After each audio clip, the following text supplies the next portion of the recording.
Juliana Rosa, salve, salve, você tá bem? Fico feliz em vê-la, Tudo bem? sorridente.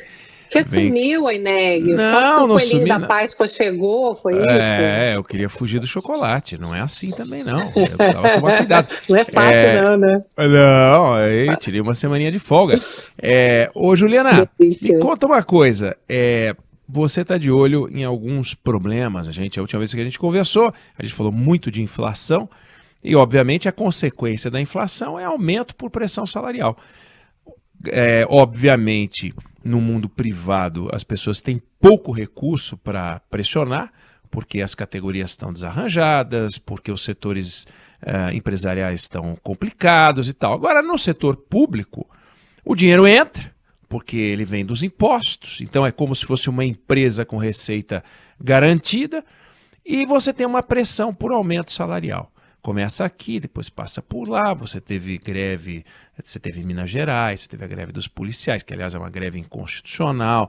Mas você tem vários exemplos nas esferas estaduais, municipais e também no governo federal. Corporações mais arranjadas, gritando mais forte. Como é que está isso? Conta para nós. E como é que o governo vai enfrentar isso? O governo, os governos, né? O negócio está complicado mesmo, Ineg. Boa tarde para você, para o Fábio, para a Boa Débora, para o tarde. Oi. ouvinte. Bom, o que eu estou apurando agora aqui com a equipe econômica é que eles estão em negociação ali com os servidores públicos, porque eles ofereceram um aumento de 50% para todos os servidores públicos, para estancar esse movimento que a gente está acompanhando de greve no Banco Central, paralisações na Receita Federal, já afetando a entrada de produtos importados aqui no Brasil. As empresas estão tendo problemas sérios de atrasos que, em média, demoravam 5 dias, ali o desembaraço de produtos nos portos, aeroportos, agora está demorando 20 dias. Então, para tentar estancar esse movimento, que, aliás, foi iniciado pelo próprio governo, né, que prometeu aumento para uma categoria só dos policiais, e todas as outras, obviamente, se sentiram no direito de ter aumento salarial também. Mas, enfim, aí começou a ter essa pressão e aí o governo falou, bom, então, ao invés de dar um aumento maior para os policiais, vamos dar um aumento menor para todas as categorias do serviço público. Só que era de se imaginar que depois de 2 anos sem aumento, 5% com uma inflação do tamanho que a gente tem hoje, não ia satisfazer. Então, o governo tentou agradar inicialmente uma categoria, agora tenta agradar todo mundo, no final das contas não agrada ninguém. Qual que é o argumento que a equipe econômica coloca agora para tentar convencer os servidores a aceitarem esse reajuste de 5%? Eles têm um impedimento da lei eleitoral. A lei eleitoral diz que só pode ter aumentos de salário de até a inflação acumulada no ano. Como o aumento seria em julho, a inflação acumulada no ano estaria em torno de 5%. Então, 5% para respeitar a lei eleitoral é o máximo de reajuste que o governo pode dar num ano de eleições. Só que esse é o discurso ali, obviamente, que a gente sabe, né, Oeneg, que vão sempre se encontrar, tentar se encontrar subterfúgios para poder conceder essas pressões que a gente tem nesse ano eleitoral, inclusive para agradar as bases. Por isso, inclusive, o movimento hoje no mercado financeiro já é ruim, você vê, né? Já vai pesando no nosso bolso, o bolso do cidadão já sofre com a pressão que nem aconteceu, nem o aumento que nem veio ainda. Porque quando você começa a ter uma preocupação de ter mais gasto público num ano em que a gente precisa de dinheiro público para estar voltado para as ações de recuperação da economia, de micro e pequenas empresas, de cidadãos que estão sofrendo fortemente com a inflação, cidadãos que são vulneráveis, a gente tem esse movimento de categorias da elite do serviço público, que fique registrado, salários médios em torno de R$ 30 mil por mês, para poder ter mais aumento numa situação onde a gente tem desemprego alto, muito endividamento, emprego precário. Então, isso tudo pressiona a perspectiva de crescimento para frente, né? Como é que esse dinheiro é gasto, isso pressiona a nossa moeda, ou seja, no final das contas acaba gerando mais inflação e promovendo mais aumento de juros e punindo a sociedade como um todo. A gente sabe, Eneg, que todo mundo merece, obviamente, aumento salarial, merece ser valorizado pelo que entrega, né? O problema é o momento, né? O momento que a gente vive hoje é um momento de muita dificuldade ainda no pós-pandemia, agora com a guerra da Rússia contra a Ucrânia, a gente tem uma inflação disparando. Esse é um problema mundial. O Banco Mundial acabou de divulgar uma redução nas previsões de crescimento da economia do mundo, por conta de uma inflação alta que está fazendo o mundo todo crescer menos.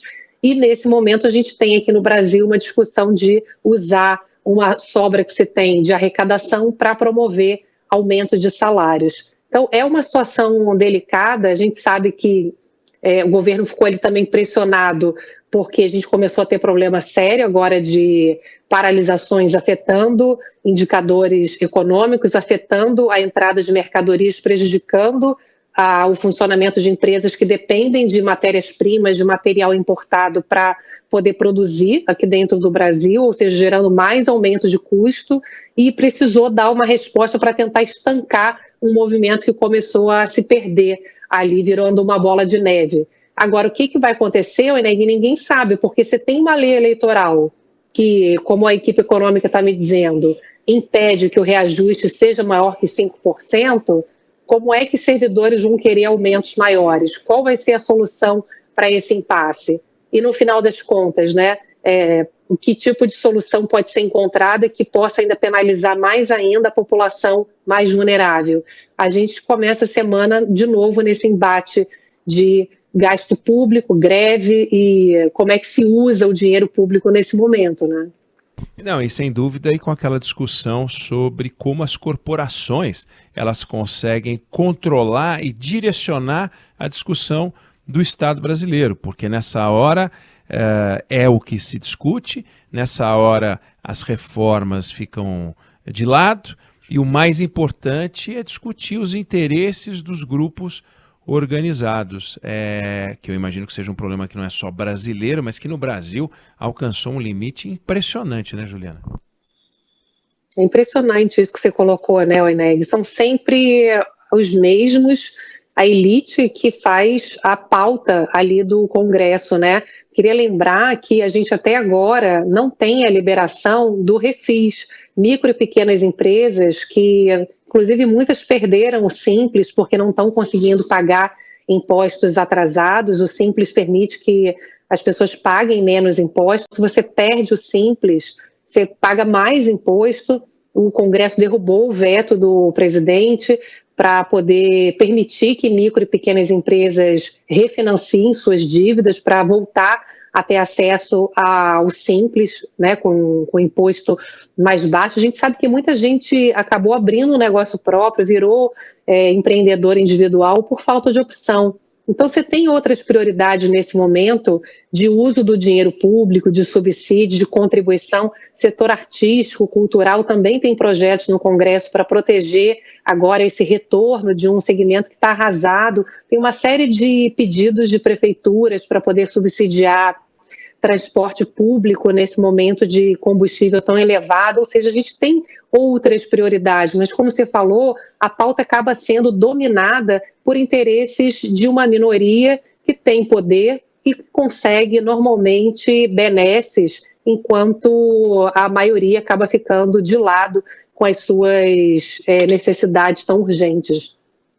Economia, Juliana Rosa, que volta a conversar com a gente amanhã. Valeu, obrigado. Um beijão, boa semana.